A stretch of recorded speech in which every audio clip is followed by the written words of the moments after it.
عن أبي هريرة رضي الله عنه قال: قال رسول الله صلى الله عليه وسلم: كل سلامة من الناس عليه صدقة، كل يوم تطلع فيه الشمس تعدل بين الاثنين صدقة، وتعين الرجل في دابته فتحمله عليها أو ترفع له عليها متاعه صدقة، والكلمة الطيبة صدقة، وبكل خطوة تمشيها إلى الصلاة صدقة، وتميط الأذى عن الطريق صدقة.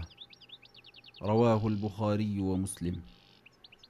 في هذا الحديث الجامع ينبه رسول الله صلى الله عليه وسلم المسلمين إلى فضل الله تعالى ونعمه عليهم، فكل مسلم يجد نفسه غارقا في بحر من النعم، فأينما ولى وجهه إلا ووجد فضل الله تعالى يغمره، بحيث يعجز عن مقابلة هذه النعم بالشكر على المنعم سبحانه وإيفاء حقها. وأقرب نعمة تلازم العبد هذه الأعضاء المسخرة له ليستطيع الحركة والعمل والنشاط، وأداء شكرها إنما يكون بتسخيرها في طاعة الله وفي نفع العباد، وهذا ما أشار إليه رسول الله صلى الله عليه وسلم في الحديث حينما قال: كل سلامة من الناس عليه صدقة. والسلامة عظام الكف والأصابع والأرجل، والمراد بها في هذا الحديث جميع أعضاء جسم الإنسان ومفاصله، وهي 360 عضوا، كما جاء في رواية مسلم في صحيحه. وقوله صدقة أي في مقابلة ما أنعم الله تعالى به عليه من تلك السلاميات، إذ لو شاء لسلبها القدرة، وهو في ذلك عادل، وبقاؤها صالحة لأداء وظائفها يوجب دوام الشكر بالتصدق، إذ لو فقد له عضو واحد أو لم ينبسط أو ينقبض لاختلت حياته وعظم بلاؤه، والصدقة تدفع البلاء. قال ابن عباس رضي الله عنهما في بيان معنى قوله تعالى: ثم لتسألن يومئذ عن النعيم. النعيم صحة الأبدان والأسماع والأبصار، يسأل الله العباد فيما استعملوها وهو أعلم بذلك منهم، وهو قوله تعالى: إن السمع والبصر والفؤاد كل أولئك كان عنه مسؤولا.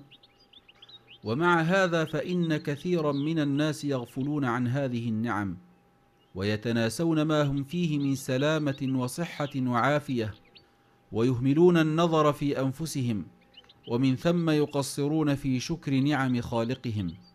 وقوله صلى الله عليه وسلم: كل يوم تطلع فيه الشمس، تنبيه مهم من رسول الله صلى الله عليه وسلم لأمته أنه بمقدور كل مسلم في كل يوم ينشق فجره أن يفعل الخير ويؤدي شكر النعم، ثم نبه إلى صور من أعمال نافعة يتحقق بها شكر الله تعالى على ما أعطى، واعتبار ذلك صدقة، ثم ذكر أنواع الصدقات التي تكون شكرا على النعم فقال: تعدل بين الاثنين صدقة، أي متحاكمين أو متخاصمين أو متهاجرين، ويكون ذلك بالحكم العادل وبالصلح بينهما، وهو من أفضل القربات وأولاها بالعناية والاهتمام، وذلك لما ينجر عنها من خير وصلاح، لذلك بدأ بها رسول الله صلى الله عليه وسلم.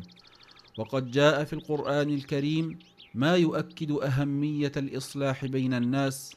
قال تعالى: إنما المؤمنون إخوة فأصلحوا بين أخويكم.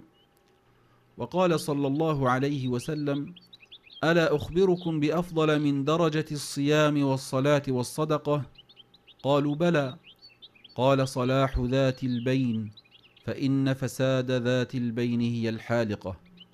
ثم ذكر رسول الله صلى الله عليه وسلم عملا آخر يتحقق به شكر النعمة، وهو إعانة الآخرين ومساعدتهم فيما تدعو الحاجة إليه، في قوله: وتعين الرجل في دابته فتحمله عليها أو ترفع له عليها متاعه صدقة. عمل بسيط لكن ثوابه عظيم. ثم ذكر رسول الله صلى الله عليه وسلم الكلمة الطيبة فقال: والكلمة الطيبة صدقة. وتشمل الكلمة الطيبة الذكر والدعاء للنفس وللغير، ومخاطبة الناس بما يجمع القلوب ويؤلفها، والدعوة إلى الخير والنصح. قال تعالى: وقولوا للناس حسنا. والأمر الرابع الذي يتحقق به شكر النعم هو حضور صلاة الجماعة والمشي إليها وعمارة المساجد، وهذا ما أشار إليه رسول الله صلى الله عليه وسلم في قوله: وبكل خطوة تمشيها إلى الصلاة صدقة، ويزداد الأجر كلما كان في المشي إلى المسجد مشقة، وبخاصة في صلاتي الصبح والعشاء. قال صلى الله عليه وسلم: بشر المشائين في الظلم إلى المساجد بالنور التام يوم القيامة.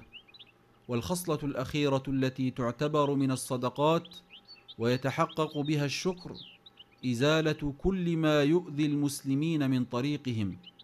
قال صلى الله عليه وسلم: وتميط الأذى عن الطريق صدقة. وهذا السلوك الحضاري يعد شعبة من شعب الإيمان. فهذه الخصال التي ذكرها رسول الله صلى الله عليه وسلم في هذا الحديث ليست على سبيل الحصر، بل هناك أعمال تعتبر من الصدقات التي ينال بها العبد الأجر والثواب ويتحقق بها الشكر. ومن هنا يبرز البعد الاجتماعي في تعاليم الدين الإسلامي، فبمقدار ما تكون دائرة النفع أوسع يكون الأجر أعظم، وذلك كله تعليم لهذه الأمة أن تعتني بالأعمال ذات النفع المتعدي للآخرين. فالحمد لله الذي وسع مجال الخير والمعروف ليشمل الأمة بكل طبقاتها.